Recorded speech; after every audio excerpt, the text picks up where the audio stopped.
한날 1시 두 채의 가마가 이참봉댁 대문을 나섰습니다. 하나는 남색 비단으로 꾸며진 화려한 사인교, 금실수가 놓이고 비단술이 바람에 흩날렸습니다. 그 안에는 의기양양한 미소를 띤 언니 이서희가 앉아 있었습니다. 다른 하나는 굵은 삼배로 가린 낡고 소박한 평가마. 바람이 드나드는 그 가마 안에는 하얀 무명 저고리 차림의 동생 이난이가 눈을 지그시 감은 채 고요히 앉아 있었습니다. 같은 피를 나눈 쌍둥이 자매였습니다. 같은 날 같은 시각 각자의 시댁으로 떠나는 길이었습니다. 영리하고 욕심 많은 언니는 부유한 집안으로, 순박하고 맑은 동생은 가난한 선비의 아들에게로, 두 사람의 운명은 이미 정해진 것처럼 보였습니다. 하지만 가혹한 운명이란 그렇게 쉽게 예측되는 것이 아니었습니다. 안녕하세요. 김삿갓 야담기입니다. 오늘의 이야기 시작하기 전에 구독과 좋아요 부탁드립니다. 그럼 오늘의 이야기 시작하겠습니다. 청명한 가을 하늘이 조선 땅 어느 고을 위로 활짝 펼쳐진 날이었습니다. 바람 한 점 없이 맑은 그 아침, 마을 어귀에서부터 이상한 광경이 펼쳐지기 시작했습니다. 붉게 물든 단풍잎이 흩날리는 황토길 위로 두 채의 가마가 나란히 출발하고 있었습니다. 하나는 남색 비단으로 꾸며진 사인교였습니다. 4명의 가마꾼이 호흡을 맞춰 어깨에 올린 그 가마는 화사한 비단술이 양옆으로 늘어지고 테두리마다 금실수가 놓인 화려한 물건이었습니다. 안에는 연지 곤지를 찢고 족두리를 올린 새댁이 앉아 있었고 그 입가에는 보는 이를 무한하게 할 만큼 의기양양한 미소가 걸려 있었습니다. 다른 하나는 소박하고 낡은 평가마였습니다. 굵은 삼배천으로 가린 가마는 가마꾼 둘이 앞뒤로 메고 있었고 그 천 사이로 바람이 드나들었습니다. 안에는 하얀 무명 저고리와 남빛 치마를 단정히 차려입은 새댁이 고요히 앉아 있었습니다. 그 얼굴에는 두려움도 원망도 없었습니다. 다만 눈을 지그시 감은 채 무언가를 꼭 마음속에 새기는 듯한 표정이었습니다. 마을 사람들은 담장 너머로 나무 그늘 아래서 이 두 채의 가마를 구경했습니다. 같은 날 같은 마을에서 같은 집 딸들이 동시에 시집을 가는 광경은 보기 드문 일이었으니까요. 더구나 이 두 사람은 쌍둥이 자매였습니다. 얼굴이 똑같은 두 여인이 하나는 화려한 가마에, 하나는 낡은 가마에 나뉘어 오르는 모습은 보는 이의 마음을 묘하게 어지럽혔습니다. 그런데 마을 사람들이 미처 알지 못하는 사실이 하나 있었습니다. 남색 비단 가마 안에 앉아 미소를 짓고 있는 여인은 언니 서희였습니다. 그런데 그 화려한 가마와 거기에 딸린 풍성한 혼담은 본래 동생 난이의 것이었습니다. 서희는 동생의 혼처를 가로챈 것이었습니다. 그것도 교묘한 거짓말 하나로. 이 이야기는 바로 그 아침 두 채의 가마가 서로 다른 방향으로 갈라지던 그 순간부터 시작됩니다. 시간을 조금 되돌려야 할 것 같습니다. 조선 중기 경기도 어느 고을에 이참봉이라는 선비가 살았습니다. 그는 젊어서부터 성실하고 의리 있는 사람으로 이름이 났고 세월이 흐르며 살림도 제법 불어났습니다. 기와집 세 칸에 논밭이 넉넉하고 곳간에는 항상 쌀이 가득했습니다. 이참봉의 집에서 가장 자랑스러운 것은 재산이 아니었습니다. 바로 꼭 닮은 두 딸 서희와 난이었습니다. 두 딸은 얼굴이 어찌나 똑같은지 마을 사람들은 번번이 헷갈렸습니다. 오직 언니 서희의 귀 아래 작은 점 하나로만 둘을 구별할 수 있었습니다. 점 하나를 제외하면 이마의 선도, 눈의 모양도, 입술의 곡선도 거울에 비친 것처럼 같았습니다. 그러나 눈빛은 달랐습니다. 서희의 눈에는 언제나 무언가를 재고 따지는 날카로운 빛이 감돌았습니다. 반면 난이의 눈에는 맑은 샘물처럼 고요하고 따뜻한 온기가 담겨 있었습니다. 같은 얼굴을 타고났으나 두 사람의 마음은 어릴 때부터 전혀 달랐습니다. 두 자매가 10살 남짓되던 어느 여름날의 일이었습니다. 마을 어귀를 지나다 굶주린 떠돌이 아이 하나를 만났습니다. 때가 꼬질꼬질하고 볼이 푹 꺼진 아이는 땅바닥에 주저앉아 눈물조차 흘리지 못하고 있었습니다. 그날 두 자매의 손에는 어머니가 싸준 메밀전이 하나씩 들려 있었습니다. 난이는 한치의 망설임도 없이 자신의 메밀전을 아이 앞에 내밀었습니다. 그것도 모자라 치마 끝으로 아이의 뺨에 묻은 때를 닦아주고 손을 잡아 일으켜 세웠습니다. 서희는 달랐습니다. 메밀전을 등 뒤에 숨기고 동생을 잡아당기며 나무랐습니다. 왜 남 것을 거저 주느냐고, 우리도 배가 고프다고. 그리고 발길을 돌렸습니다. 이 장면이 두 자매의 운명을 예고하는 씨앗이었다는 것을 그때는 아무도 알지 못했습니다.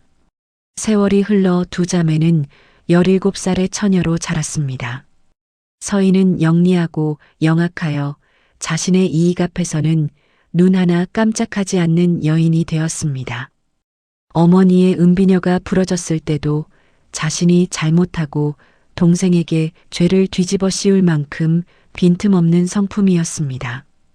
반면 난이는 그런 언니의 꾀에 번번이 속으면서도 원망 한마디 없이 고개를 숙이는 여인이 되었습니다. 그해 봄, 이찬봉의 집에 두 가지 소식이 거의 동시에 찾아들었습니다. 하나는 반가운 소식이었습니다. 고을 최고의 부자로 이름난 홍승지 댁에서 이찬봉 댁 딸과 혼담을 하고 싶다는 연락이 온 것이었습니다. 홍승지 댁은 고을에서 모르는 사람이 없는 대부호였습니다. 곳간이 열채여 논이 200마직이었으며 소슬대문에 겹겹이 이어진 기와집은 고을에서 가장 위풍당당한 집이었습니다. 어머니는 소식을 듣고 얼마나 기뻐했는지 그날 저녁 밥상에 고기 반찬을 올렸을 정도였습니다. 다른 하나는 이찬봉을 깊은 고민에 빠뜨리는 소식이었습니다. 그것은 소식이라기보다는 이찬봉 자신의 양심이 두드리는 소리였습니다. 이찬봉에게는 젊은 시절 형제처럼 지냈던 벗이 있었습니다. 정찬봉이라는 이름의 그 벗과 이찬봉은 훗날 서로의 자식을 사돈으로 맺겠다는 맹세를 한 적이 있었습니다. 젊음의 패기와 우정으로 나눈 그 약속이 세월이 한참 흐른 지금 발목을 잡은 것이었습니다. 정찬봉의 집안은 지난 10년 사이 풍비박산이 났습니다. 아버지의 억울한 누명, 거기에 닥친 큰 가뭄, 마을을 휩쓴 돌림병까지 재앙이 겹겹이 쏟아지며 한때 중인 살림이었던 정찬봉 댁은 빈집 신세가 되었습니다. 그 아들 도원은 비록 학문을 게을리하지 않는 굳건한 청년이었지만 기울어진 가세 탓에 어느 집에서도 혼처를 내주려 하지 않았습니다. 이찬봉은 밤새 잠을 이루지 못했습니다. 한쪽에는 부잣집 혼담이, 다른 한쪽에는 젊은 날의 맹세가 있었습니다. 사내로서 한번 입 밖에 낸 말을 저버릴 수는 없었습니다. 두 딸 중 하나는 부잣집으로, 하나는 가난한 집으로 보내야 했습니다. 어느 쪽이 어느 길을 걸어야 하는가. 그 고민이 이찬봉의 등을 구부러지게 했습니다. 이 모든 상황을 누구보다 빠르게 파악한 것은 서희였습니다. 서희는 담장 너머 아버지와 어머니의 대화를 엿들었습니다. 홍승지 댁 혼담, 그리고 정찬봉 댁 맹세. 서희의 머리는 순식간에 돌아갔습니다. 분명한 것 하나가 있었습니다. 언니인 자신이 먼저 시집을 가야 하는 것이 도리였습니다. 그러나 그 도리를 따르면 홍승지 댁이 아닌 가난한 정찬봉 댁으로 가야 하는 것이었습니다. 서희는 그럴 수 없었습니다. 열흘을 궁리한 끝에 서희는 방법을 찾아냈습니다. 무기는 거짓 눈물과 동생의 선한 마음이었습니다. 서인은 어느 달밤 동생 난이를 조용히 방으로 불렀습니다. 그리고 걱정스러운 얼굴로 홍승지 댁 시어머니에 대한 이야기를 꺼냈습니다. 홍승지 댁 시어머니는 고을에서 악명이 자자한 분으로 며느리를 종부리듯 한다는 이야기, 밥 한 끼도 제대로 못 먹게 한다는 이야기, 눈물로 세월을 보낸 전 며느리 이야기까지 서인은 한 올도 섞이지 않은 순수한 거짓말을 마치 진실인 것처럼 쏟아냈습니다. 그리고 눈물을 글썽이며 이렇게 말했습니다. 마음이 약한 난이가 그런 험한 집에 가면 쓰러질 것이라고. 자신이 대신 그 고생을 감당하겠다고. 난이는 인자한 시부모님이 계신 정찬봉 댁에 가는 것이 훨씬 낫겠다고. 난이는 언니의 눈물을 보고 가슴이 무너졌습니다. 언니가 자신을 위해 희생하겠다는 말에 그 희생을 그냥 받아들일 수가 없었습니다. 결국 난이는 스스로 아버지 앞에 나아가 자신이 정찬봉 댁으로 가겠다고 말씀드렸습니다. 이찬봉은 그 말을 듣고 한동안 아무 말도 하지 못했습니다. 가난한 집으로 스스로 가겠다는 막내딸의 얼굴을 보며 아버지의 눈에는 끝내 말이 되지 못한 감정들이 가득 고였습니다. 두 집의 함이 들어오던 날 그 차이는 너무나 극명했습니다. 홍승지 댁에서 들어온 함은 흑칠한 함갑 속에 비단이 가득했습니다. 양단, 화문석, 금비녀, 산호놀이개, 은재 화장도구까지 함을 여는 순간 방 안이 환해질 정도였습니다. 어머니는 감탄하며 하나하나 살폈고 서인은 그 옆에서 눈을 빛냈습니다. 정찬봉 댁에서 들어온 함에는 무명 한 필, 작은 은장도 하나, 그리고 편지 한 장이 전부였습니다. 정찬봉이 손수 쓴 그 편지에는 가난한 집안에 소중한 따님을 보내주셔서 감사하다는 말과 반드시 귀하게 모시겠다는 진심 어린 다짐이 담겨 있었습니다. 어머니는 그 편지를 읽다가 눈시울을 붉혔습니다. 난이는 무명한 피를 조심스럽게 어루만지며 마음이 담긴 것이 따뜻하다고 조용히 웃었습니다. 혼례 당일 아침이 밝았습니다. 어머니는 언니 서희에게 붉은 화롯을 입혔습니다. 금박을 찍은 화롯 위에 화관을 쓰고 족두리를 올리자 서희는 고을 어디에서도 보기 힘든 빛나는 신부가 되었습니다. 어머니는 반짝이는 은재 뒷꽂이까지 서희의 머리에 꽂아주었습니다. 난이에게는 새로 지은 흰 무명 저고리와 옥색 치마가 입혀졌습니다. 비녀는 소박한 나무 비녀였고 놀이개도 단출했습니다. 어머니는 난이에게 미안하다는 말을 입 밖에 내지 못하고 다만 옷고름을 여러 번 고쳐 메어 주었습니다. 이찬봉은 서희에게 담담하게 고개를 끄덕였습니다. 난이에게는 한참을 바라보다가 어깨를 한번 토닥였습니다. 그 손이 가볍게 떨렸지만 난이는 아버지를 보며 환하게 웃었습니다. 그렇게 같은 날 같은 시각에 두 채의 가마가 출발했습니다. 남색 비단 가마는 기와집 골목으로 향했습니다. 소박한 평가마는 산 아래 초가집 길로 향했습니다. 가마꾼들의 발소리가 황토길 위에서 갈라지는 그 순간 두 자매의 운명도 서로 다른 방향으로 나뉘기 시작했습니다. 그리고 그 엇갈림의 끝에서 무엇이 기다리고 있는지는 그날의 맑은 하늘도 바람도 흩날리는 단풍잎도 알지 못했습니다. 마을 어기 팽나무 아래에서 이를 지켜보던 늙은 약장수 하나가 입맛을 다시며 중얼거렸다고 합니다. 두 가마가 각자의 길로 사라지는 것을 보며 사람의 욕심이란 결국 돌아온다는 것을 세상은 반드시 보여준다고. 그 말이 무슨 뜻인지 그날은 아무도 이해하지 못했습니다. 가마가 산 아래 황토길을 꺾어들자 난이의 눈앞에 작은 초가집 하나가 모습을 드러냈습니다. 담장은 여러 군데가 허물어져 돌무더기가 쌓인 채 그대로였고 지붕 이형은 오랜 세월에 얇아지고 색이 발해 있었습니다. 대문이라고 부르기도 민망한 낮은 쌀이문 위로 주황빛 능소와 몇 포기가 담장을 타고 올라가 꽃을 피우고 있었습니다.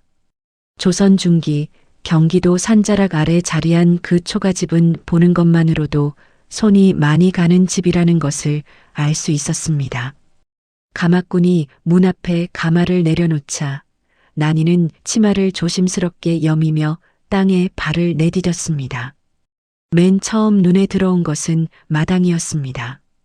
좁고 비좁은 마당이었지만 쓸어낸 흔적이 역력했습니다. 빗자루 자국이 고르게 남아있는 황토 마당 위에 낙엽 하나 떨어지지 않았습니다.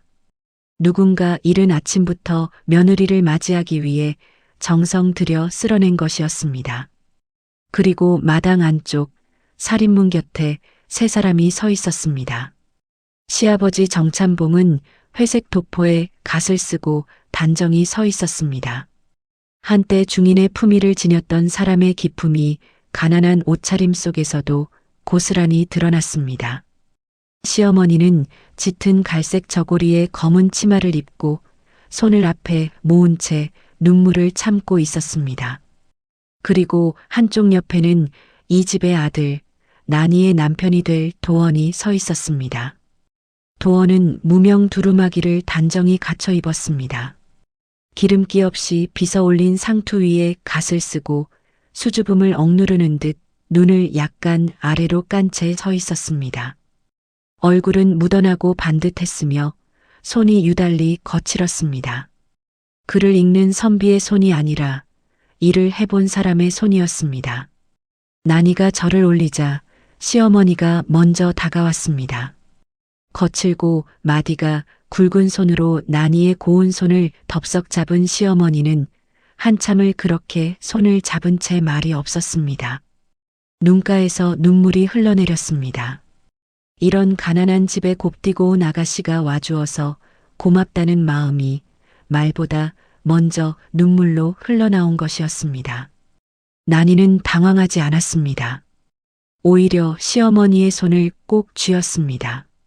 그리고 처음 내뱉은 말이 마당의 능소아가 정말 곱다는 것이었습니다. 젖꽃을 보니 마음이 편해진다고, 아무것도 무서울 것이 없을 것 같다고. 시어머니는 그 말에 울다가 웃었습니다. 정찬봉도 잠시 눈을 감았다 떴습니다. 저녁 밥상이 차려졌습니다. 소반 위에는 보리밥 한 그릇, 된장찌개, 호박나물, 깍두기가 전부였습니다. 홍승지 댁에서 서희 앞에 차려질 상과는 비교할 수도 없이 소박한 밥상이었습니다. 시어머니는 밥상을 들고 들어오며 이것밖에 차리지 못해서 미안하다고 했습니다. 난이는 수저를 들고 된장찌개를 한술 떠 맛보았습니다. 그리고 진심으로 맛있다고 했습니다. 어머니의 손맛이 느껴진다고, 이런 된장은 처음 맛본다고. 시아버지 정찬봉이 빙그레 웃으며 말했습니다. 밥상이 얇아도 함께 먹는 마음이 두터우면 그것이 바로 진수성찬이라고. 그 말이 난이의 마음에 깊이 새겨졌습니다. 밤이 되어 난이가 신방에 들었을 때 낡고 솜이 빠진 이불 위에 능소와 한 가지가 놓여 있었습니다. 누가 꺾어다 놓은 것인지 알 수 없었지만 난이는 그것을 조심스럽게 집어들고 오래 바라보았습니다. 사랑채에서는 도원의 글 읽는 소리가 들려왔습니다. 낮고 꾸준한 흔들림 없는 목소리가 밤의 정막을 채웠습니다. 난이는 처음으로 생각했습니다. 이 집은 가난하지만 가난한 집이 아니라는 것을, 사람이 따뜻하면 그것이 곧 부자라는 것을. 그 생각을 품고 난이는 오랜만에 깊이 잠이 들었습니다. 시집 온 지 보름이 지나고 한 달이 지나면서 난이는 이 집의 빈틈을 하나하나 채워나갔습니다. 친정에서 배운 바느질 솜씨가 먼저 빛을 발했습니다. 난이는 날이 밝기 전부터 일어나 바느질을 시작했습니다. 저고리 고름 하나, 버선 한 켤레, 도포에 해진 솔기. 바느질감이 들어오는 족족 솜씨 좋게 매만져 내보내자 며칠이 지나지 않아 마을 여인들 사이에서 정찬봉 댁새 며느리 바느질 솜씨가 빼어나다는 소문이 돌았습니다. 품삯을 주겠다는 집이 하나 둘 생겨났습니다. 텃밭도 난이의 손을 거치자 달라졌습니다. 잡초만 무성하던 좁은 텃밭을 난이는 부지런히 갈고 거름을 넣어 고르게 일구었습니다. 봄 끝자락에 심은 상추와 열무, 고추, 토마토가 여름이 되자 먹을 것이 남을 만큼 풍성하게 열렸습니다. 무엇보다 난이의 손맛이 가장 큰 선물이었습니다. 시어머니에게 장 담그는 법을 여쭤보고 거기에 친정어머니에게 배운 비법을 더해 된장과 간장을 담갔습니다. 그 된장 냄새가 마당을 넘어 골목까지 퍼지자 이웃 안악들이 항아리를 들고 찾아왔습니다. 어떻게 담갔느냐고, 비법이 무엇이냐고. 난이는 숨김없이 알려주었습니다. 하나도 감추지 않고 웃으며 이것저것 설명해 주었습니다. 이웃들은 감동을 받았습니다. 요즘 세상에 이런 사람이 어디 있냐고 정찬봉 댁이 복을 얻었다며 반찬이며 쌀이며 감사의 표시를 들고 찾아왔습니다. 가난한 살림이 조금씩 나아지기 시작했습니다. 여름이 깊어지고 장마가 시작되었습니다. 처음 비가 내리던 날 밤 사랑채 지붕에서 빗물이 새기 시작했습니다. 방 한구석에 대야를 놓아야 했고 이영이 얼마나 낡았는지 한 군데가 아니었습니다. 시어머니는 이영 쌀 돈이 없다며 한숨을 내쉬었습니다. 난이는 대야를 비우면서도 웃었습니다. 하늘이 주는 물이니 그냥 받아두면 된다고, 저 능소아가 더 잘 자랄 것이라고. 시어머니는 그 말에 웃다가 울었습니다. 비가 그친 뒤 난이는 마을 이웃 안악들에게 도움을 청했습니다. 이영 엮는 법을 아는 사람, 지붕에 올라갈 수 있는 사람. 이웃들은 흔쾌히 응했습니다. 늘 나눠주기만 하던 난이가 처음으로 도움을 청하는 것에 거절할 사람이 없었습니다. 며칠 만에 지붕이 새로 이어졌습니다. 더 이상 빗물이 새지 않았습니다. 가을 어느 날 밤 도원이 난이에게 조심스럽게 말을 꺼냈습니다. 아내가 이렇게 땀 흘려 살림을 꾸리는데 자신만 글을 읽고 있으니 미안하다고, 내일부터 품을 팔겠다고. 난이는 고개를 저었습니다. 남편의 글 읽는 소리가 이 집의 기둥이라고, 그 소리가 들리면 두렵지 않다고, 책을 놓지 말라고, 그것이 자신에게 힘이 된다고. 도원은 한동안 말이 없었습니다. 아내의 그 말이 어떤 학자의 글보다 깊이 가슴속으로 파고들었습니다. 그날 밤 사랑채의 등불은 유난히 늦게 꺼졌습니다. 글 읽는 소리가 새벽 닭이 울 때까지 이어졌습니다. 비록 비는 새었고 보리밥이 전부였지만 그 집에는 가난하지 않은 무언가가 있었습니다. 그것이 무엇인지를 훗날 고을 사람들은 마음이라고 불렀습니다. 남색 비단 가마가 홍승지댁 소슬대문 앞에 멈췄을 때 서희의 심장이 뛰었습니다. 우뚝 솟은 소슬대문은 기와를 올린 위풍당당한 것이었고 그 안으로 보이는 행랑채와 사랑채, 안채의 기와지붕이 겹겹이 이어졌습니다. 담장은 튼실하게 쌓인 돌담이었고 마당은 넓고 깨끗했습니다. 홍등을 달고 늘어선 하인들이 도열해 있었고 혼례 손님들이 안채와 사랑채 사이를 바삐 오가고 있었습니다.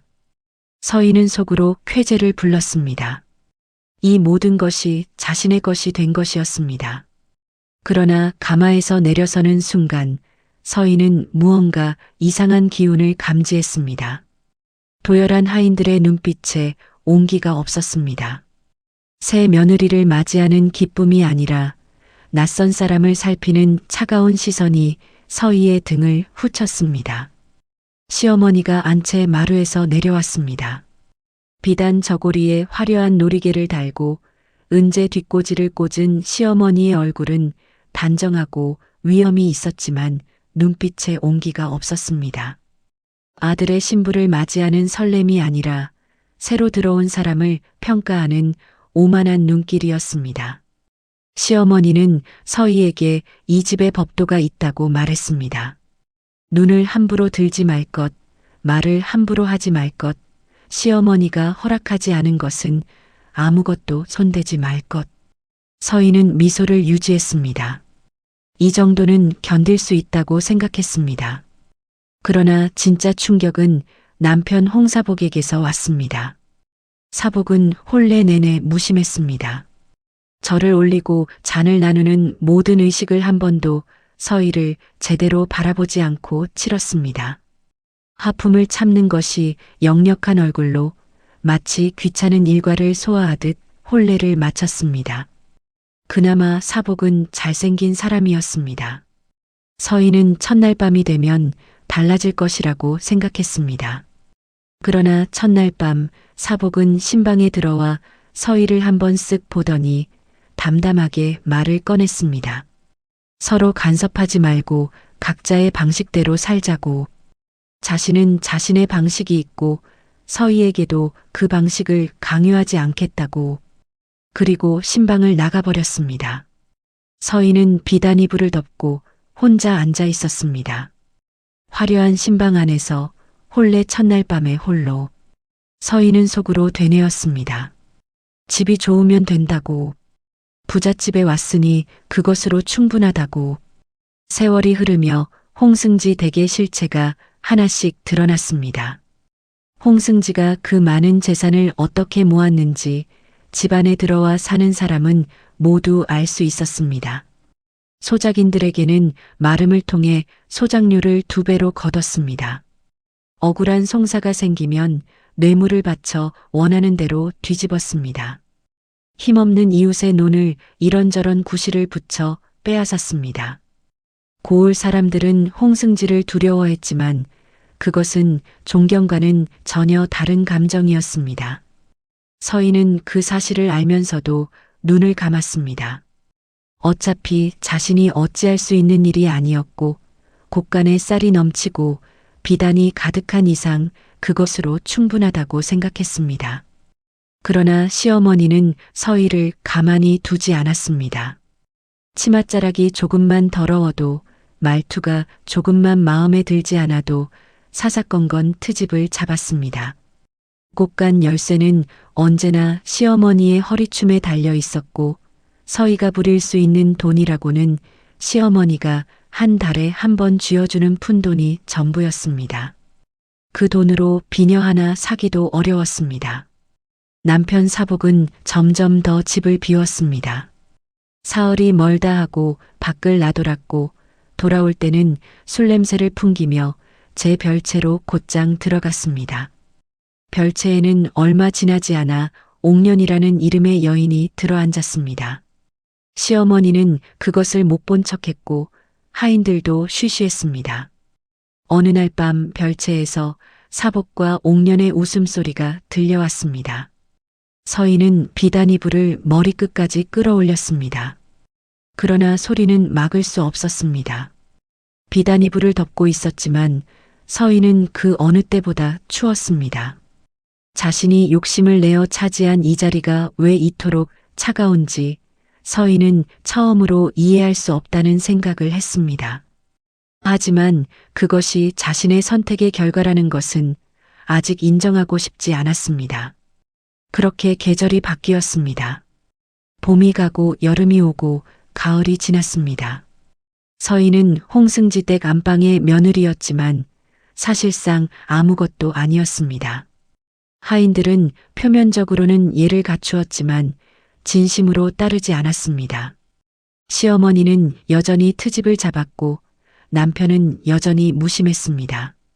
서희에게는 아무도 없었습니다.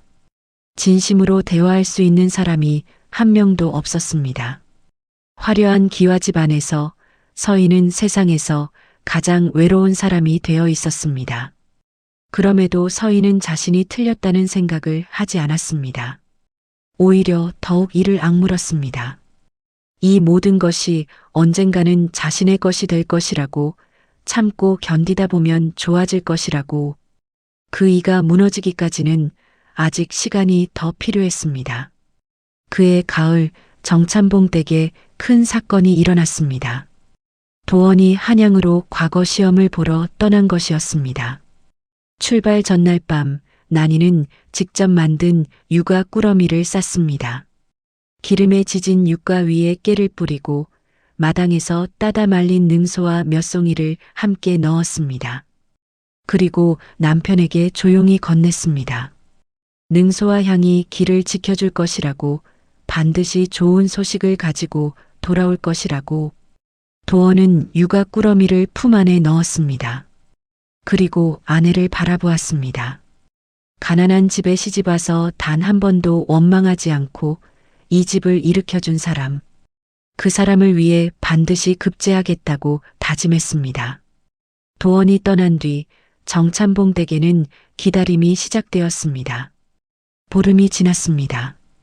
한 달이 지났습니다. 소식이 없었습니다. 시어머니는 안절부절 못하며 날마다 살인문을 내다보았습니다. 시아버지는 속을 끓이면서도 아무 말을 하지 않았습니다. 난이만이 흔들리지 않았습니다. 텃밭을 메고 된장을 저으며 바느질을 하면서 남편이 반드시 돌아올 것이라고 믿었습니다. 그것은 억지로 만들어낸 믿음이 아니었습니다. 사랑채에서 새벽까지 꺼지지 않던 그 등불을 기억하기 때문이었습니다. 그러던 어느 아침이었습니다. 마을 어귀에서 말발굽 소리가 들려왔습니다. 붉은 관복을 입은 관리가 말을 타고 마을로 들어오고 있었습니다. 그 뒤로 풍악 소리가 따라왔습니다. 정도원 도령, 이번 과거 식년시 장원급제. 그 한마디가 마을 전체를 뒤흔들었습니다. 시어머니는 마당에서 그 소식을 듣고 그 자리에 주저앉았습니다. 그리고 두 손으로 얼굴을 가리고 한참 울었습니다. 시아버지는 눈을 감고 고개를 들어 하늘을 오래 바라보았습니다. 난이는 어사화를 받아들었습니다. 손이 떨렸습니다. 기쁨이 밀물처럼 밀려왔지만 소리내어 울지 않았습니다. 그냥 그 꽃을 손에 쥐고 오랫동안 서 있었습니다. 며칠 뒤 도원이 돌아왔습니다. 흙먼지가 잔뜩 묻은 얼굴로, 하지만 눈에는 빛이 가득하여. 도원은 난이 앞에 서서 품에서 말린 능소와 한 송이를 꺼냈습니다. 한양까지 가는 동안 그 향이 자신을 지켜주었다고. 시험장 앞에서 긴장이 몰려올 때마다 그 향을 맡으며 버텼다고. 시어머니는 온 마을 사람들에게 말했습니다. 이 집의 복은 난이가 가져온 것이라고. 도원의 장원급제 소식은 고을을 넘어 인근 여러 마을까지 퍼져나갔습니다. 그리고 소문은 하나가 아니었습니다. 도원이 급제한 것, 그 안에 난이가 시집 오기 전까지 이 집이 얼마나 어렵게 지냈는지, 난이가 시집 온 뒤 지병으로 앓던 시어머니가 낫고 흉년에도 텃밭에서만큼은 풍작이 이어졌다는 이야기. 거기에 난이가 바느질 솜씨로 가난한 살림을 일으키고 이웃들에게 아낌없이 베풀었다는 이야기. 이 모든 것이 한데 엮여 고을 전체에 퍼졌습니다. 이웃들은 난이를 복타고난 며느리라고 불렀습니다. 처음에는 그저 입에서 입으로 전해지는 이야기였지만 어느새 그 말은 굳어졌습니다. 정찬봉 댁 며느리 난이는 타고난 복이 있는 여인이라고. 난이는 그런 말을 들을 때마다 손사래를 쳤습니다. 약초를 제때 쓴 덕분이고 거름을 제때 넣은 덕분이라고. 그러나 사람들은 웃으며 받아들이지 않았습니다. 도원이 벼슬길에 오르면서 정찬봉 댁은 달라지기 시작했습니다. 허물어진 담장이 새로 쌓였습니다. 낡은 이영 대신 새 기와가 올라갔습니다. 마당이 넓어지고 사랑채가 넓어졌습니다. 그러나 난이는 달라지지 않았습니다. 여전히 이른 아침에 일어나 마당을 쓸었습니다. 텃밭은 여전히 난이의 손으로 가꾸었습니다. 이웃 안악이 아프다는 소식이 들리면 직접 죽을 끓여들고 달려갔습니다. 사람들은 그런 난이를 보며 말했습니다. 좋은 사람이 좋은 복을 받는 법이라고. 그 소문이 바람을 타고 서쪽으로 홍승지댁 안방 깊숙이 날아들기까지는 오래 걸리지 않았습니다. 장터에 나간 서희의 귀에 소문이 들린 것은 가을장이 열리던 날이었습니다. 비단가게 앞에서 천을 고르고 있던 서희의 귀에 옆자리 안악들의 이야기가 흘러들었습니다. 정찬봉댁 며느리가 복 타고난 여인이라는 이야기였습니다. 그 집 서방이 장원급제를 했다는 이야기, 시어머니 지병이 나았다는 이야기, 이웃에 베풀기를 아끼지 않는 며느리라는 이야기, 그리고 그 며느리의 이름이 귀에 들어오는 순간 서희의 손이 멈췄습니다. 이난이 자신이 가난하다며 밀어넣은 그 집의 며느리가 지금 고을 전체의 칭송을 받고 있는 것이었습니다. 서희는 비단천을 천천히 내려놓았습니다. 그리고 안악들의 이야기를 끝까지 들었습니다. 귀가 뜨거워졌습니다. 얼굴이 달아올랐습니다. 그러나 표정은 조금도 바꾸지 않았습니다. 장터에서 돌아오는 길 서희는 생각했습니다. 자신의 지난 3년을 생각했습니다. 시어머니의 구박, 남편의 무관심, 하인들의 차가운 눈빛, 별채에서 들려오던 웃음소리. 그 모든 것을 견디며 버텨온 자신이 지금 무엇을 얻었는가. 반면 자신이 버리고 간 그 가난한 초가집에서 동생 난이는 고을 전체의 복을 받았다는 칭송을 받고 있었습니다.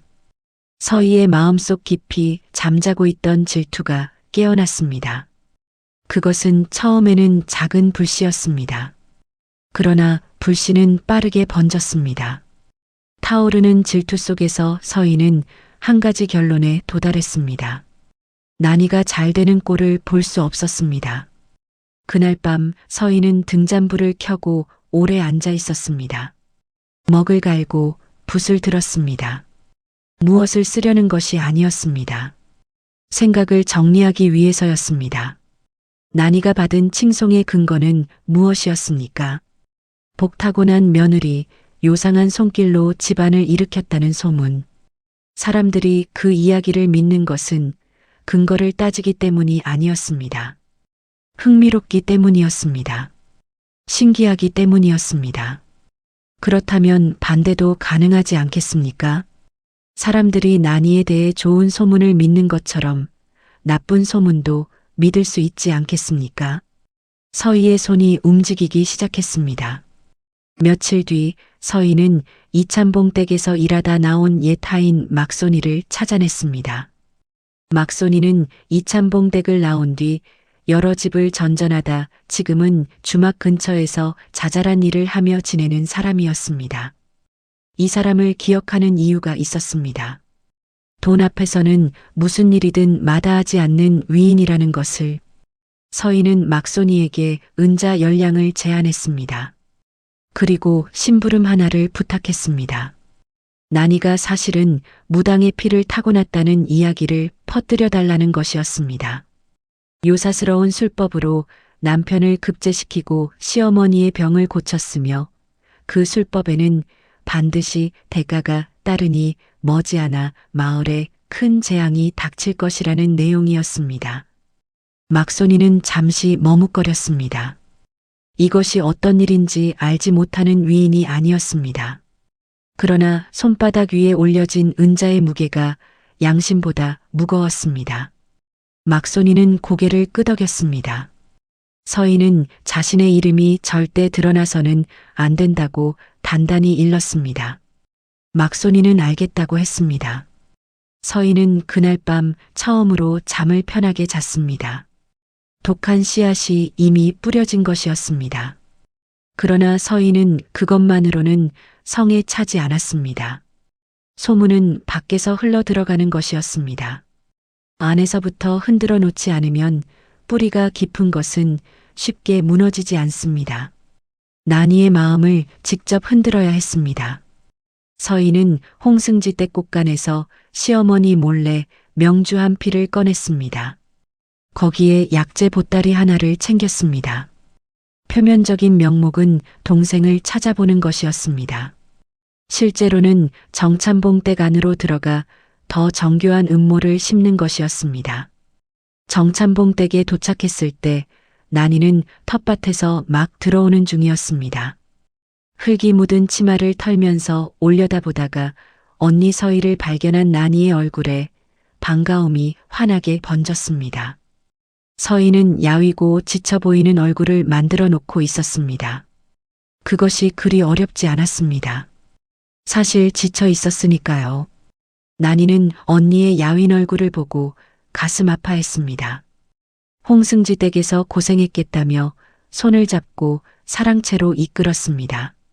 시어머니와 시아버지께 인사를 드린 서희는 준비해온 명주와 약재를 건넸습니다. 시어머니는 고맙다며 반겼습니다. 저녁이 지나고 식구들이 자리를 피하자 자매만 남게 되었습니다. 서희는 등잔불 아래 오래 연습한 표정을 지었습니다. 걱정스럽고 진지한 얼굴, 그리고 눈가에 눈물 기운을 끌어올렸습니다. 홍승지 댁에서 겪은 고생 이야기를 꺼냈습니다. 시어머니의 구박, 남편의 무심함. 그것은 거짓이 아니었습니다. 그러나 그 다음이 거짓이었습니다. 벼슬에 오른 사내는 변한다는 이야기를 꺼냈습니다. 권세가 생기면 마음이 달라진다고, 지금은 좋아도 나중에는 알 수 없다고, 자신이 겪어보니 그렇다고. 난이는 언니의 눈물을 보며 가슴 아파했습니다. 언니가 오죽 힘들었으면 이런 이야기를 하겠냐며 손을 잡았습니다. 서희는 그 손을 잡으면서 속으로 생각했습니다. 씨앗이 심어졌다고. 집으로 돌아가는 길, 서희는 한 번도 뒤를 돌아보지 않았습니다. 뒤에서 난이가 살인문까지 나와 배웅하고 있다는 것을 알면서도 막손이는 주막에서 시작했습니다. 술자리에서 처음 꺼낸 이야기는 조심스러웠습니다. 아무개 마을 정찬봉 댁 며느리 말이요. 그 집 며느리가 사실 뭔가 심상치 않다는 소문이 있다고. 그런 이야기를 흘렸습니다. 사람들은 처음에 반신반의했습니다. 하지만 막손이는 거기서 멈추지 않았습니다. 다음 날에는 다른 자리에서, 그 다음 날에는 또 다른 자리에서 이야기는 조금씩 살을 붙여갔습니다. 나흘째 되는 날부터 소문은 막손이 없이도 걷기 시작했습니다. 장터의 국밥집에서, 빨래터에서, 우물가에서 사람들은 저마다 조금씩 덧붙여 이야기를 전했습니다. 전해지는 과정에서 이야기는 더 자라났습니다. 무당의 피를 타고났다는 것이 무당 집안 출신이라는 이야기가 되고, 요사스러운 술법을 쓴다는 것이 밤마다 뒷곁에서 이상한 의식을 행한다는 이야기가 되었습니다. 열흘이 지나자 고을 전체가 술렁였습니다. 처음 이상한 기운을 감지한 것은 난이었습니다. 장터에 장을 보러 나갔다가 평소 반갑게 인사를 나누던 안악이 눈을 피하는 것을 느꼈습니다. 처음에는 바빠서 그런가 싶었습니다. 그런데 다음에 만난 안악도 슬쩍 눈을 돌렸습니다. 그러다 우물가에서 소문을 들었습니다. 두 안악이 목소리를 낮추고 이야기하는 것이 바람결에 들려왔습니다. 정찬봉 댁 며느리가 무당의 피를 받았다고, 그 술법의 대가가 따른다고, 마을에 재앙이 올지 모른다고. 난이는 걸음을 멈췄습니다. 귀를 의심했습니다. 들고 있던 물동이를 내려놓고 잠시 그 자리에 서 있었습니다. 머리가 어지러웠습니다. 자신에게 한 번도 그런 생각을 해본 적이 없었습니다. 술법이라니, 무당이라니. 그냥 열심히 살았을 뿐인데, 텃밭을 가꾸고 바느질을 하고 된장을 담갔을 뿐인데, 집으로 돌아오는 길이 그 어느 때보다 길게 느껴졌습니다. 시어머니도 이미 알고 있었습니다.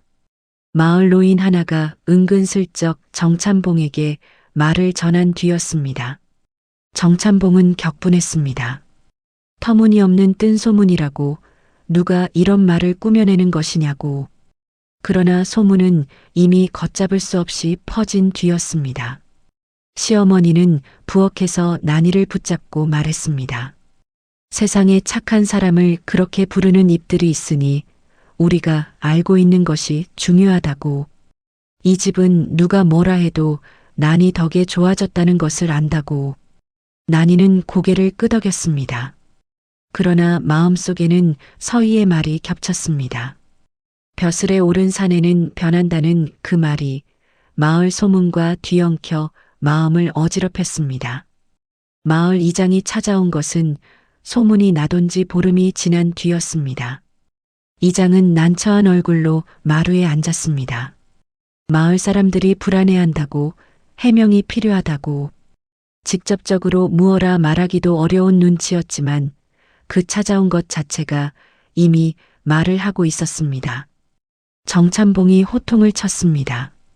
이 집 며느리가 어떤 사람인지 심리 안에서 모르는 이가 없는데 어찌 그런 말도 안 되는 소문이 이 문 앞에까지 왔느냐고. 이장은 고개를 숙이며 어쩔 도리가 없다고 했습니다. 사람들의 마음이 한번 흔들리면 막기가 어렵다고. 이장이 돌아간 뒤 집안에 무거운 침묵이 깔렸습니다. 난이는 마당에 나왔습니다. 능소화가 늦가을 바람에 흔들리고 있었습니다. 꽃은 이미 다 지고 줄기만 남아 있었지만 그 줄기는 여전히 담장을 단단히 붙들고 있었습니다. 난이는 그 줄기를 바라보며 오래 생각했습니다. 진실은 변하지 않는다고 자신에게 되뇌었습니다. 사람들의 말이 어떻게 돌든 진실은 변하지 않는다고. 그러나 그 밤 잠을 이루기가 어려웠습니다. 밖에서는 바람이 불고 마음속에서는 더 센 바람이 불었습니다. 한양에서 벼슬살이를 하는 도원은 이 소식을 언제 들을 것인지, 들으면 어떤 생각을 할 것인지. 서희의 말이 다시 떠올랐습니다. 그리고 난이는 그 생각을 힘으로 눌렀습니다. 남편을 믿어야 한다고. 그 사람이 어떤 사람인지 자신이 가장 잘 안다고. 그러나 흔들린 것도 사실이었습니다. 그 흔들림이 이 이야기의 가장 어두운 밤이었습니다. 소문은 한양까지 닿았습니다. 벼슬살이를 하던 도원의 귀에 고향 이야기가 들려온 것은 같은 고을 출신 동료를 통해서였습니다. 아내에 관한 이상한 소문이 돌고 있다는 이야기였습니다. 도원은 즉시 휴가를 청했습니다. 이유를 길게 설명하지 않았습니다. 고향에 급한 일이 생겼다는 한마디면 충분했습니다. 말을 달려내려온 도원의 첫 번째 목적지는 집이 아니었습니다. 장터의 국밥집이었습니다. 소문이 퍼지는 곳을 알고 싶다면 사람들이 가장 많이 모이는 곳부터 가야 한다는 것을 알고 있었습니다. 국밥을 한 그릇 시키고 옆자리 사람들의 이야기를 들었습니다. 주막 주인에게 슬쩍 물었습니다. 이 소문이 어디서 시작되었느냐고. 주막 주인은 잠깐 머뭇거리더니 귀띔해 주었습니다. 막손이라는 떠돌이가 처음 이 이야기를 꺼낸 것을 들었다고. 어떤 사람인지는 잘 모르겠지만 도원은 하룻밤을 더 머물며 막손이를 수소문했습니다. 막손이를 찾아낸 것은 다음 날 오후였습니다. 이미 은자를 다 써버리고 다시 빈털터리가 된 막손이는 마을 뒤편 허름한 주막에서 술을 홀짝이고 있었습니다. 도원이 맞은편에 앉았습니다. 도원은 조용하게 물었습니다. 처음에 막손이는 시치미를 뗐습니다. 그러나 도원의 눈빛은 흔들림이 없었습니다. 분노가 아니라 확신의 눈빛이었습니다. 자신이 이미 알고 있다는 것을 보여주는 눈빛이었습니다. 막손이의 심리가 무너지기까지는 그리 오래 걸리지 않았습니다. 막손이는 결국 실토했습니다. 돈을 받고 소문을 퍼뜨렸다고. 그 돈이 어디서 왔는지도.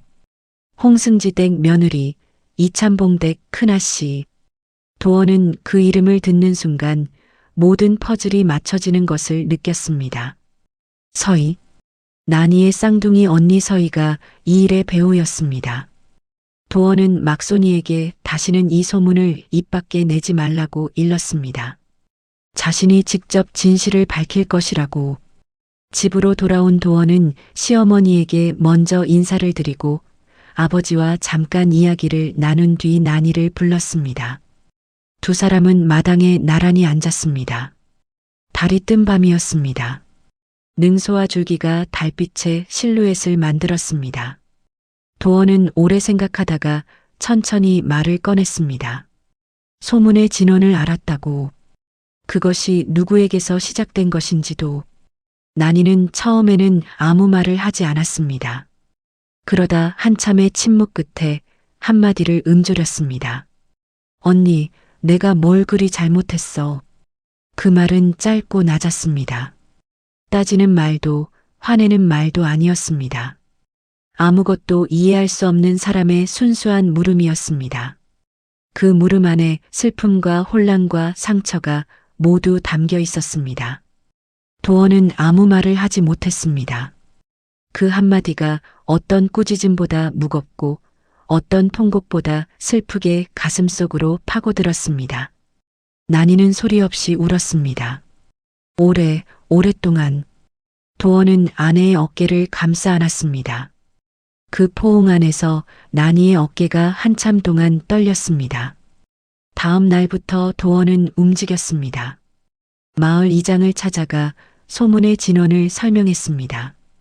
이장은 놀라며 그것이 사실이냐고 물었습니다. 도원은 막손이를 직접 데려와 증언을 시켰습니다. 마을 사람들은 처음에는 반신반의했습니다. 하지만 막손이의 증언은 구체적이었고 도원의 설명은 조리 있었습니다. 그리고 무엇보다 사람들은 지난 3년 동안 직접 난이를 보아왔습니다. 새벽에 가장 먼저 일어나 마당을 쓸고 아픈 이웃을 돌보고 비법을 숨기지 않고 나눠주던 그 사람이 요사스러운 술법을 쓴다는 것이 정말 맞는 말인지 가슴으로는 이미 알고 있었습니다. 소문은 뒤집히기 시작했습니다. 그리고 소문이 뒤집히는 과정에서 서희의 이름이 드러났습니다. 소문이 정리되어 가던 무렵 홍승지 댁에 거센 바람이 불어닥쳤습니다. 새로 부임한 고을 원님은 강직하기로 이름난 분이었습니다. 백성들의 사정을 직접 듣겠다며 관아문을 활짝 열자 진정서가 산더미처럼 쌓였습니다. 그 절반이 홍승지에 관한 것이었습니다. 소장료를 2배로 거둔 일, 뇌물로 송사를 뒤집은 일, 이웃의 논을 억지로 빼앗은 일, 오랫동안 눌려있던 백성들의 원성이 한꺼번에 터져나왔습니다. 그를 모르는 노인들은 손자 손을 잡고 관아까지 와서 직접 말로 호소했습니다. 원님은 조사를 시작했습니다.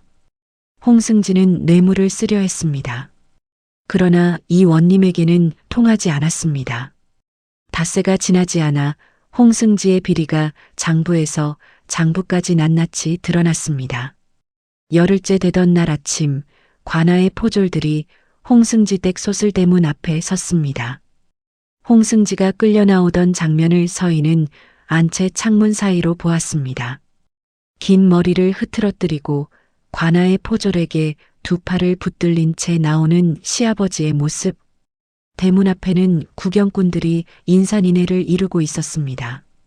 누군가 천벌이라고 외쳤고 그 소리에 주변 사람들이 호응했습니다.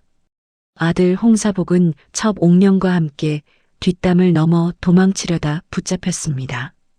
시어머니는 대청마루에 주저앉아 멍하니 허공을 바라보았습니다. 서희는 그 시어머니를 바라보았습니다. 한때 자신에게 눈을 함부로 들지 말라고 호령하던 사람이 지금 아무것도 보지 못하는 눈으로 마루에 앉아 있었습니다. 열채곡간이 관에 봉인되었습니다. 200마지기노는 원래 소작인들에게 돌아갔습니다. 화려한 안채의 비단 커튼이 거치고 장 선반의 은수저가 목록으로 만들어졌습니다. 하인들은 하나둘 흩어졌습니다. 하룻밤이 지나자 홍승지 댁의 것이었던 것들은 더 이상 홍승지 댁의 것이 아니었습니다. 서희는 방 안에 홀로 남겨졌습니다. 비단 이불은 이미 목록에 올랐습니다. 은수저는 포졸이 가져갔습니다. 화려한 꽃씨는 어디 갔는지 알 수 없었습니다. 몸에 걸친 저고리 한 벌과 텅 빈 방만이 남았습니다. 그 방에서 서인은 오래 앉아 있었습니다. 자신이 이 자리에 앉기 위해 무엇을 했는지 생각했습니다. 동생을 속인 것, 거짓 소문을 퍼뜨린 것, 그 모든 것이 이 방에 앉기 위해서였는데 이제 그 방에는 아무것도 없었습니다. 설상가상으로 막손이가 실토한 이야기가 고을 전체에 퍼지고 있었습니다. 정찬봉댁 며느리 난이를 모함한 배우가 홍승지댁 며느리라는 것, 이찬봉댁 쌍둥이 자매 중 언니라는 것, 서인은 더 이상 대문 밖으로 나갈 수 없었습니다. 비가 내리기 시작했습니다. 서인은 텅 빈 방에 있다가 어느 순간 밖으로 나왔습니다. 무너진 대문 앞에 서서 비를 맞았습니다. 처마 아래로 피할 생각이 없었습니다. 비를 맞으며 서 있는 것이 오히려 이 순간에 어울린다는 생각이 들었습니다. 시댁은 무너졌습니다. 친정으로 돌아갈 면목이 없었습니다.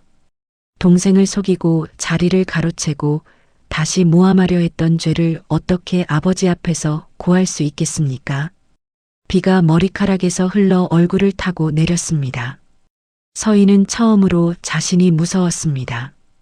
자신의 욕심이 무서웠습니다. 그 욕심이 동생을 짓밟으려 했다는 것이 무서웠습니다. 비단이불을 덮으며 난이보다 낫다고 생각했던 그 마음이 지금 이 비 맞는 서희를 만들었다는 것이, 가면이 완전히 벗겨진 그 얼굴은 어디에도 기댈 곳 없는 한 사람의 맨얼굴이었습니다. 화려하게 꾸밀 것이 하나도 없는 맨얼굴. 비는 멈추지 않았고 서희는 그 자리를 떠나지 않았습니다. 서희가 홍승지댁 무너진 대문 앞에서 비를 맞고 있다는 소식은 마을 이웃을 통해 난이에게 전해졌습니다. 소식을 들은 시어머니는 난이를 붙잡았습니다. 그 사람이 난이에게 무슨 일을 했는지 아느냐고, 이 집을 흔들려 했던 사람이 바로 그 언니 아니냐고. 난이는 고개를 끄덕였습니다. 알고 있다고. 그래도 언니라고 난이는 조용하고 단단하게 말했습니다. 시어머니는 더 이상 말리지 못했습니다. 그 눈빛에 무언가가 있었습니다. 맑고 흔들리지 않는, 그러나 부드러운 것이. 도원도 같은 눈빛을 보았습니다. 막지 않았습니다. 다치지 말라는 당부 한마디만 했습니다. 난이는 보따리를 쌌습니다. 마른 저고리 한 벌, 보리밥 한 덩이를 싼 보자기, 된장 한 단지, 허름하고 소박한 것들이었습니다. 그러나 그것이 지금 가장 필요한 것임을 난이는 알고 있었습니다. 비가 내리는 산길을 걸었습니다. 치마가 젖고 집신이 지늘게 빠지면서도 걸음이 멈추지 않았습니다.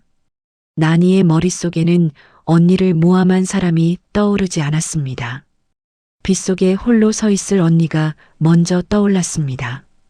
두 손을 아무것도 잡지 못한 채 아무도 없는 빗속에 서 있을 그 사람이, 그 사람은 자신의 언니였습니다. 어떤 이유로도 바뀌지 않는 사실이었습니다. 무너진 대문 앞에 도착했을 때 서희는 문틀에 기대어 주저앉아 있었습니다. 머리카락이 빗물에 다 젖어 얼굴에 달라붙어 있었고 저고리가 흠뻑 젖어 어깨가 드러날 것 같았습니다. 눈은 허공을 향해 있었고 어느 순간부터 이미 눈물과 빗물의 구분이 없어진 얼굴이었습니다. 난이는 보따리를 내려놓고 말없이 마른 저고리를 꺼냈습니다. 그리고 서희의 어깨에 조용히 걸쳤습니다. 서희는 그 온기에 뜨거운 것에 데인 것처럼 움찔했습니다. 천천히 고개를 들어 옆을 바라보았습니다. 빗속에 난이가 서 있었습니다. 자신을 바라보는 그 눈이 어릴 때 굶주린 아이에게 메밀전을 건네던 그 눈과 똑같았습니다. 서희는 무너졌습니다. 어릴 적 은비녀 사건부터 시작하여 혼례 때의 계략, 막손이를 시킨 일까지 30년 가까이 쌓아온 자신의 죄를 낱낱이 쏟아냈습니다. 눈물이 그치지 않았고 말이 끊어지다가 다시 이어졌습니다. 자신은 나쁜 사람이라고, 언니 자격도 없다고, 자신 같은 사람에게 정을 낭비하지 말고 그냥 가라고. 난이는 그 모든 말을 들었습니다. 얼굴에 표정이 없었습니다. 화도 없었고 슬픔도 없었습니다. 다만 고요했습니다. 한참의 침묵이 지난 뒤 난이는 천천히 손을 내밀었습니다. 언니, 일어나. 밥부터 먹어. 얼굴이 이게 뭐야? 그 말이 서희의 가슴 속으로 곧장 들어왔습니다. 꾸짖음이 아니었습니다. 따지는 말이 아니었습니다. 그냥 언니니까 밥을 먹어야 한다는 말이었습니다. 서희는 그 손을 바라보았습니다. 손등이 거칠어져 있었습니다. 바느질과 텃밭과 지붕수리로 거칠어진 손이었습니다. 어릴 적 부드럽던 그 손이 세월을 견디며 이렇게 된 것이었습니다. 서희는 미안해 라고 말했습니다. 진심을 담아 처음으로. 난이는 아무 말 없이 언니의 손을 잡아 일으켜 세웠습니다. 서희는 난이의 어깨에 얼굴을 묻고 울기 시작했습니다. 이번에는 꾸며진 눈물이 아니었습니다. 30년이 넘도록 쌓아두었던 것들이 처음으로 진짜 눈물이 되어 흘러내렸습니다. 난이는 그 등을 가만히 토닥였습니다. 비는 여전히 내리고 있었습니다. 무너진 대문 앞에서 똑같은 얼굴을 한 두 여인이 부둥켜 안고 있었습니다. 지나가던 나그네가 그 모습을 보고 발걸음을 멈추었다가 소리 없이 다시 걸어갔습니다. 난이는 서희를 데리고 집으로 돌아왔습니다. 살인문 앞에서 시어머니가 기다리고 있었습니다. 두 사람을 보고 한동안 말이 없었습니다. 빗속을 헤치고 돌아온 두 사람을 오래 바라보았습니다. 그리고 서희에게 안으로 들어오라고 했습니다. 서희는 마루에 엎드려 절을 올렸습니다. 울면서 절을 올렸습니다. 이 집에 누를 끼쳐 죄송하다고, 뻔뻔하게 이 문을 넘는 것이 부끄럽다고. 시어머니는 조용히 일어나라고 했습니다. 시아버지 정찬봉도 방 안에서 나와 고개를 한번 끄덕였습니다. 도원은 아내의 눈빛을 보았습니다. 아무 말 없이 고개를 끄덕였습니다. 그날 밤 정찬봉 댁 부엌에서는 오랫동안 불이 꺼지지 않았습니다. 서희가 정찬봉 댁에 들어온 뒤 변화는 조용하게 시작되었습니다. 첫날은 그냥 방에서 쉬었습니다. 둘째 날 아침 서희는 식구들이 일어나기 전에 먼저 일어났습니다. 마당에 빗자루가 서 있었습니다. 서희는 그 빗자루를 들었습니다. 처음에는 어떻게 쓰는지도 어색했습니다. 마당을 쓸어본 적이 거의 없었으니까요. 비뚤비뚤하게 쓸린 자국이 남았지만 낙엽은 한쪽으로 모였습니다. 시어머니가 부엌에서 나오다 그 모습을 보고 잠깐 멈추었습니다. 그리고 조용히 다시 부엌으로 들어갔습니다. 서희는 부엌으로 따라 들어갔습니다. 아궁이에 불을 지피는 방법을 몰랐습니다. 시어머니 곁에 앉아 그냥 보았습니다. 시어머니는 말없이 불쏘시개를 고르는 법을 보여주었습니다. 그것이 시작이었습니다. 처음 한 달은 실수의 연속이었습니다. 밥을 태웠습니다. 김치를 너무 짜게 담갔습니다. 빨래를 헹굴 때 물을 너무 많이 짜서 저고리가 틀어졌습니다. 손바닥에 물집이 잡히고 손등이 텄습니다. 나무를 패다가 발등을 찧었습니다. 그러나 서희는 투정 한마디 하지 않았습니다. 밥을 태웠을 때는 까맣게 탄 냄비를 들고 시어머니 앞에 서서 죄송하다고 했습니다.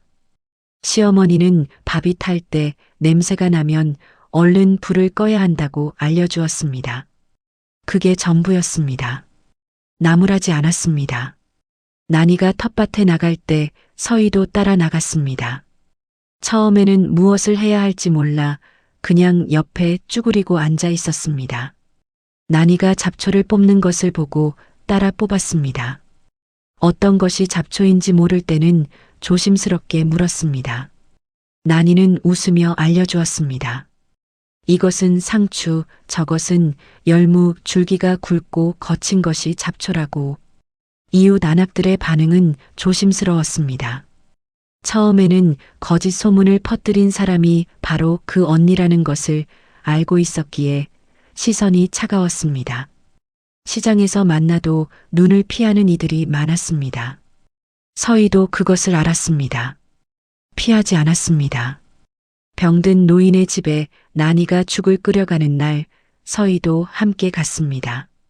처음에는 나무찜을 들어주는 일부터 했습니다. 아이들에게 길을 물어보면 길을 알려주었습니다. 안악들이 우물에서 물을 기를 때 두레박을 함께 내려주었습니다. 작은 일들이었습니다. 눈에 잘 띄지 않는 일들이었습니다. 그러나 그런 일들이 쌓이며 서희의 눈빛이 달라지는 것을 사람들은 하나씩 보기 시작했습니다. 재고 따지는 빛이 사라지고 그 자리에 조심스럽지만 진짜인 무언가가 들어서고 있었습니다. 계절이 한 번 바뀌고 또 한 번 바뀌었습니다. 도원은 벼슬살이를 이어가면서도 고향 집을 잊지 않았습니다. 한 달에 한 번은 반드시 내려왔습니다. 집이 달라져 있었습니다. 마당이 잘 쓸려 있었고 부엌에서 밥 냄새가 났습니다. 텃밭은 난이와 서희가 함께 가꾸어 더 풍성해졌습니다. 무엇보다 난이의 얼굴이 편안해 보였습니다. 서희는 도원과 마주칠 때마다 고개를 숙였습니다. 도원은 무뚝뚝하게 고개를 끄덕였습니다. 그것이 전부였지만 그것으로 충분했습니다.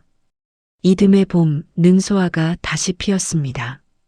작년보다 가지가 더 늘어 담장을 더 높이 타고 올라갔습니다. 주황빛 꽃이 담장 너머까지 피어나자 지나가던 사람들이 고개를 돌려 그 꽃을 바라보았습니다. 난이는 능소화 아래 앉아 바느질을 하고 있었습니다. 서희는 그 옆에서 빨래를 개고 있었습니다. 시어머니는 마루에 앉아 두 사람을 바라보고 있었습니다. 별것 없는 오후였습니다. 바람이 불어 꽃잎 하나가 서희의 어깨 위에 내려앉았습니다. 서희는 그것을 보며 잠깐 멈추었다가 다시 빨래를 개었습니다. 어느 가을 저녁 식구들이 마루에 둘러앉아 저녁을 먹었습니다. 보리밥과 된장찌개, 텃밭에서 낸 나물들이 소반 위에 놓였습니다. 도원은 이번에 한양에서 내려올 때 곶감을 사왔고 그것이 마지막 반찬으로 소반 끝에 놓였습니다. 시아버지가 밥상을 보며 말했습니다. 이것이 부잣집 밥상보다 낫다고. 함께 먹는 마음이 두터우니. 모두가 웃었습니다. 서희가 난이에게 조용히 물었습니다. 비 맞고 있던 자신에게 왜 왔느냐고. 자신이 그 입장이었다면 오지 않았을 것 같다고. 난이는 잠깐 생각하더니 말했습니다. 그냥 언니니까요. 그 말에 서희의 눈에 눈물이 맺혔습니다. 밥을 먹다 말고 고개를 숙였습니다. 눈물 한 방울이 밥그릇 위로 조용히 떨어졌습니다. 아무도 그것을 모른 척했습니다. 시어머니가 서희에게 된장찌개를 한술 더 떠주었습니다. 저녁을 먹은 뒤 두 자매는 나란히 마루 끝에 앉았습니다. 보름달이 뜬 밤이었습니다. 달이 어찌나 밝은지 마당에 그림자가 질 정도였습니다. 능소와 줄기가 담장에서 달빛을 받아 선명한 실루엣을 만들었습니다. 서희는 달을 올려다보다가 문득 어릴 적 이야기를 꺼냈습니다. 마을 어귀에서 굶주린 아이를 만나던 날의 이야기. 난이가 메밀전을 건네던 그 장면이 평생 머릿속에 있었다고. 왜 그때 부러웠는지 오래전부터 알고 있었다고. 난이처럼 아무 계산 없이 손을 내밀고 싶었는데 자신은 그러지 못했다고. 그것이 서희의 진짜 이야기였습니다. 난이는 달을 보다가 언니 쪽으로 살며시 어깨를 기댔습니다. 서희는 그 어깨를 밀어내지 않았습니다. 두 자매의 어깨가 달빛 아래 나란히 닿아 있었습니다. 같은 달을 보고 같은 바람을 맞으면서 마당에서 능소화 향이 은은하게 풍겼습니다. 그 향이 마루를 타고 올라와 두 사람 사이를 채웠습니다. 이 이야기를 마무리하며 들으시는 분들께 한 가지를 전하고 싶습니다. 옛사람들은 남의 복을 탐하는 자는 제 복마저 잃고 제자리에서 최선을 다하는 자에게는 복이 절로 찾아온다고 했습니다. 서인은 욕심으로 동생의 자리를 빼앗았지만 끝내 아무것도 얻지 못했습니다. 난이는 주어진 자리에서 불평 없이 정성을 다했을 뿐인데 세상이 그 마음에 하나씩 보답했습니다. 그러나 이 이야기가 정말 전하고 싶은 것은 권선징악만이 아닙니다. 사람은 변할 수 있다는 것입니다. 그리고 그 변화는 벌이 아니라 누군가의 따뜻한 손 한 번에서 시작된다는 것입니다. 난이가 비 맞는 언니에게 내민 그 손. 따지지 않고 계산하지 않고 그냥 언니니까라는 이유 하나로 내민 그 손이 서희의 딱딱한 가면을 깨뜨린 유일한 힘이었습니다. 욕심은 사람을 외롭게 만들고 진심은 사람을 곁에 머물게 합니다. 능소화는 해마다 피어납니다. 담장이 낡아도 비가 와도 겨울이 와도 이듬해 봄이면 다시 주황빛 꽃을 피웁니다. 그 집에서 두 자매가 나란히 담장을 바라보며 함께 늙어가는 동안 능소화도 해마다 피어났습니다. 그 꽃처럼 진심은 반드시 다시 피어납니다.